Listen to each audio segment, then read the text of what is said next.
Cette semaine, nous retrouvons l'équipe vétérinaire du Canet pour parler des petites bêtes qui menacent nos compagnons. Zeppelin au pied. Allez. Zeppelin, allez. Viens mon chien. Tous les week-ends, on part en rando. On va à la montagne, après on va l'emmener à la Siagne, on va l'emmener se baigner à la mer. Enfin là, c'est vraiment la belle période pour lui. Les beaux jours sont de retour. L'occasion de gambader, de découvrir. Qu'est-ce que c'est? Qu'est-ce que c'est ça? Attention toutefois aux mauvaises rencontres. Non, pas les canards, encore moins le docteur Leclerc, mais aux parasites. Comment allez-vous? Ça va bien, je vous remercie. Alors, c'est la petite balade quotidienne de notre amie Zeppelin? Oui. Bon, très bien. Notre ami est bien protégé? Oui. Les lieux les plus sympathiques où on aime se balader ne sont pas les lieux les moins dangereux. Ici, on se trouve donc au bord d'un étang, dans le sud de la France. C'est donc une région à très haut risque parce qu'on va trouver bon nombre de parasites, dont un en particulier, le moustique, et pas n'importe quel moustique, le phlébotome. Ce moustique, le phlébotome, est vecteur d'une maladie excessivement grave, s'appelle la leishmaniose, une maladie parasitaire, sanguine, dont la finalité, malheureusement, est le décès de l'animal. L'ennemi public numéro 1, le voici. Le phlébotome sévit dans le sud. Si la leishmaniose peut rarement se transmettre à l'homme, ses premières victimes sont les chiens. Sur cette carte, les départements en rouge sont les plus touchés. Pas question de s'y rendre sans se protéger. Les moyens de se défendre sont nombreux. Il y a plein de choix, il y a plein de possibilités. Donc le propriétaire doit être soucieux de se poser la question contre quoi son animal est protégé et pour combien de temps, et d'adapter ça en permanence. Alors ça, tout le monde peut en mettre. On peut en mettre sur le propriétaire, sur les habits et sur l'animal sans aucun problème, et il est protégé pendant 4 heures. C'est une solution qui reste très ponctuelle. Elle n'est absolument pas adaptée à un chien qui dort à l'extérieur parce qu'il faudrait se lever toutes les 4 heures pour lui réappliquer. Oh, on va mettre le collier. Hop, 5 mois. Sans tique et moustique. On n'est jamais à 100% de sécurité, on approchera au mieux 99,9%.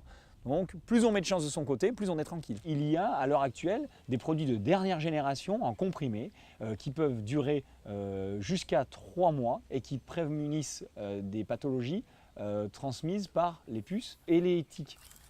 Donc les tiques, c'est un parasite qui va s'accrocher à la peau du chien.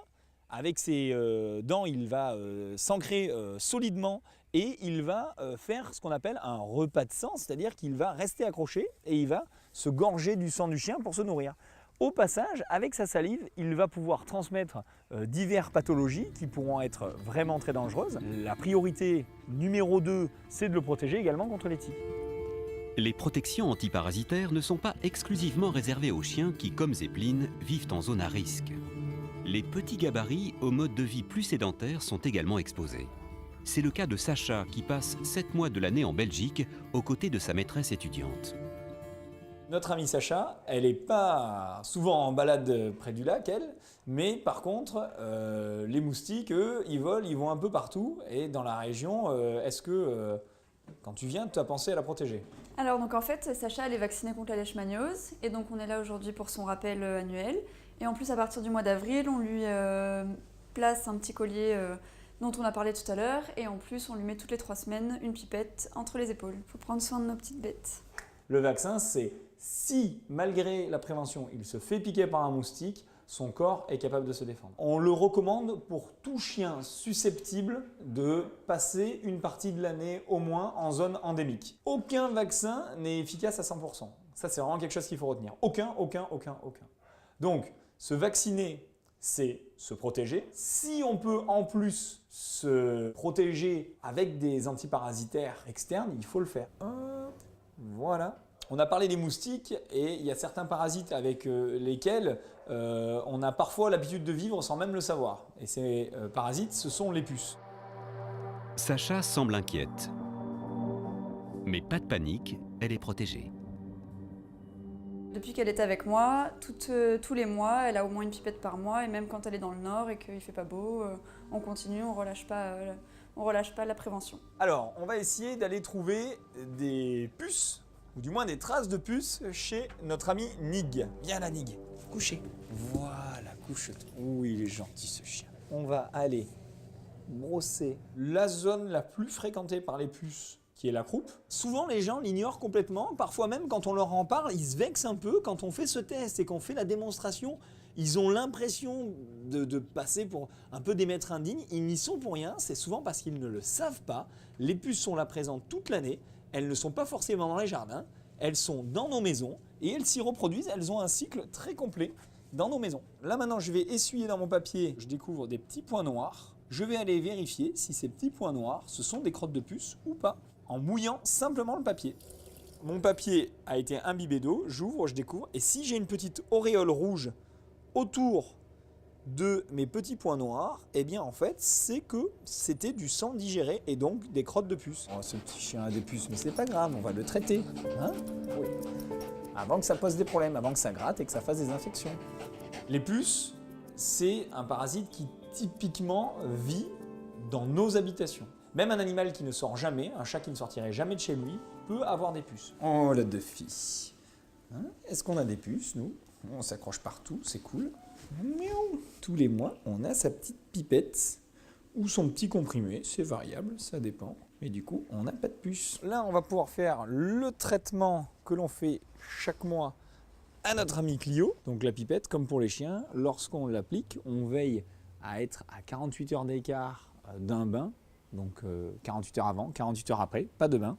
On écarte bien les poils sur le dos jusqu'à bien visualiser la peau et on verse le contenu complet de la pipette. Finalement, pour les puces, il n'y a pas beaucoup de questions à se poser. C'est le grand tronc commun. Quel que soit l'animal, quelle que soit la région dans laquelle on vit et quelle que soit la saison, il faut traiter toute l'année, tout le temps, toute la vie. Donc maintenant qu'on a traité les animaux, c'est-à-dire qu'on a privé les puces de leur garde-manger, il faut maintenant les priver de leur habitat. Donc on va traiter l'environnement. Traiter l'environnement, ça veut dire quoi? Ça veut dire traiter l'ensemble des endroits où les animaux ont accès.